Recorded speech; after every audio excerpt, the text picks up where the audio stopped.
to take a moment and look at the rogue, the barbarian, the fighter, the monk, and the blood hunter again, and just say, which would y'all play first? If you had to choose one of them, which one would y'all choose? Uh, I don't know let's what the follow the fighter, classes again. barbarian. Yeah, fighter, barbarian, monk, rogue, and the blood hunter. Of the martial-styled classes. Martial style. Barbarian is always going to be one of my fucking. I think I'm gonna go with the monk favorites. here. You gonna go with Like- the monk? I really like his base features. Like, And at the higher Oh, levels, you basically shore up the weakness of all the other martial gain proficiency in all the same. Yeah, I mean, like, that is a fair thing. I'm gonna say the monk too, because if you look at just their base abilities and if they were all thrown into a single room together naked, the monk would beat the ever living shit out of everyone. Out of everybody. And no, the only like- one that could probably put up a fight would be a fighter with the fighting style for fisticuffs. Indeed. like for me, again, Barbarian will always be one of my fucking favorites. But I hear more and more about the monk, and I'm just like, dear God, I want this man inside. So yeah, monk. My second love child would be the rogue, though. Oh yeah, no doubt. The rogue does have that strong potential. The sneak attack is such a good feature. Second, I would say Barbarian. And Who would you play last if you had to choose? Who would be last on the list? probably Blood Hunter, actually. I'm gonna go with the barbarian. Because compared to like all the other classes, the barbarian doesn't really get anything but damage. Like all You he say that does, like it's a bad thing. You're ignoring I the mean- fact that he takes less damage from his rage. I mean that's baby. true, but like of all the other compared to like all the other classes, like the monks, saving throw proficiencies or speak all languages, the He fighters also gets to indomitable. resist death. Like, Yeah, that's true too. But Yeah, that's there absurd. is. the also Barbarian the is all only about taking and giving damage. I And know, if but you that's think what I'm that's bad, saying. but- That I didn't say it was bad. He just asked which one I would play last, and it would definitely have to be the barbarian. Because honestly, that's all he does is damage. You can't like swap it or anything. He doesn't get the rage bonus on like dex throws or something like you can't use the rage bonus on throwing axes, even though it's a strength-based weapon. So like you can't make a ranged barb. Technically, I mean there's some instances where it would work, but like mostly it's just a melee barb. You go up there and smack a person. The fighter, you can go sword and shield, dueling, archery, that sort of thing. But like compared to the other classes, I think all he does is just get brutal criticals, and then that's Fuck it, and then things never up. dying. And that's all he Yeah. gets, and I think that would be like the least class I'd play because there's no variety in that. You just here's more damage on top of your damage. If you gave me just a basic class and that was all I had, the one I would least likely play would actually be the fighter. Would it really? I don't know. I like the fighter. 'Cause it gives you way more options than any of the other classes because all the fighting styles you can get. You can make a light armored fighter. You can make a heavy armored fighter, a medium armored fighter. You can make a range-based fighter, a pole arm He fighter. has a lot of access to different fighting styles. I think he gives you the Problem most is- variety, though. He gives you, yes, I have no doubt that he gives you most variety in terms of fighting styles. Yes, he'll have the most hits, he'll have extra surge, he'll have self heal, he'll have an indomitable feature, he's got all those really good things. He has the most ability score improvements in the game. But at the end of the day, he doesn't have any abilities for a roleplay feature. And what do you mean, Senpai? Like he doesn't. In fact, the- I think he's just the the most base versatile fighter one, though. does not have any fun roleplay abilities. Like the monk, once I get to a certain level, I can sit there and speak any language and every language except sign language. No, that's spoken language. You heard undead.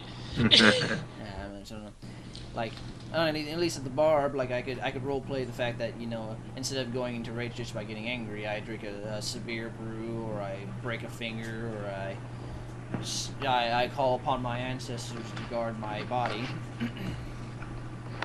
I go to the rogue. I mean, He's got a lot of like civil abilities. He's got like special abilities to help with his ability checks and all that kind of stuff. And even the Blunt Hunter, he has a lot of fun things to play with, like what's the word for it? Role play wise, he's got a lot of things for like dark type fantasy things. The fighter, I get to heal myself. I get to attack you a lot. I get to attack you a lot again. But we're talking about role playing, right? Yeah. I think the fighter gives you the most. Why? Because the exact reason I mentioned earlier, all the fighting styles. You can be the most versatile fighter in the game. How does that not have role play potential? He gets one of those. He chooses. I mean, yeah, but that's what I'm saying though. You can literally choose any fighting style, and you can have the most, RP potential out of that fighting style. You want to play defender? Get protection, and there you go. You can sit there and be a defender in your time being. You can teach about how you defend. You can teach people how to archer because you have archery. To be fair, I wouldn't take protection. I take interception. You're right. You're right about that. Let's see what else here. You can take dual wielding, teach someone how to fight with dual wielding weapons. There's plenty of RP potential in that. I mean, far more than the barbarian. What the barbarian going to teach you? I mean, what the barbarian going to teach you? How to angry? Fuck. Exactly. There's no RP in that. You just get angry. I feel like the most, for me at least, the most, what's the good word, versatile, roleplay wise, I feel like it would be Rogue. I feel like Rogue could be any, like he can be either black, white, or any fucking shade of gray.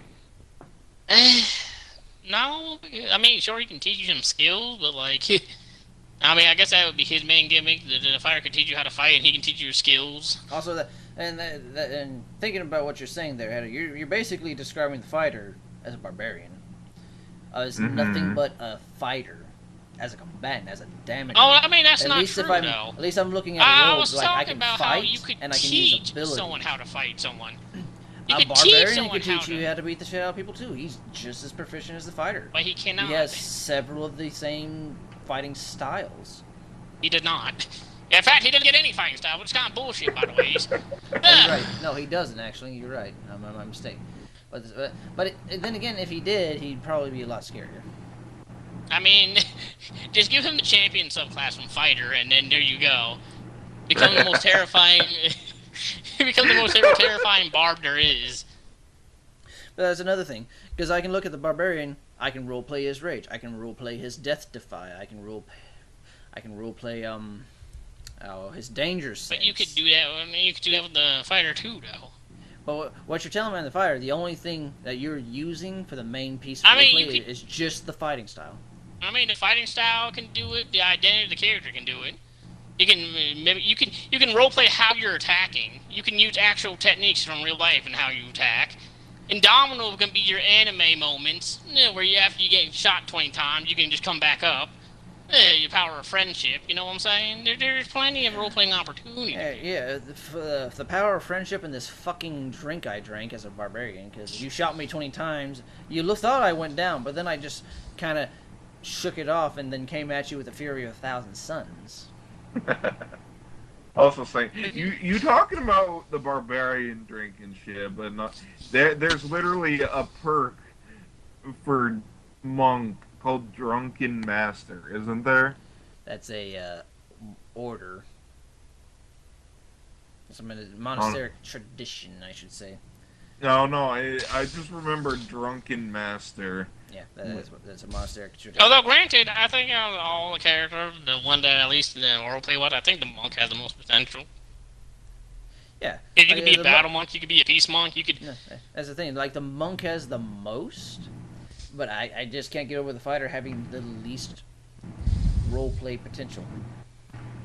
Honestly, I don't think it does. I think it has the most compared to all of them, other Because than Monk. naturally in his things, he's going to be focused on his athletics or his dexterity things, where the rogue can be talking, the monk can be talking, the rogue can be stealing, the monk can be stealing.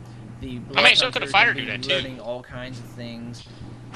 Yeah, but, you know, it's going to take away from what he actually is as a fighter, as opposed to the other guys. If they put points into other things, they can use it way more effectively. I mean,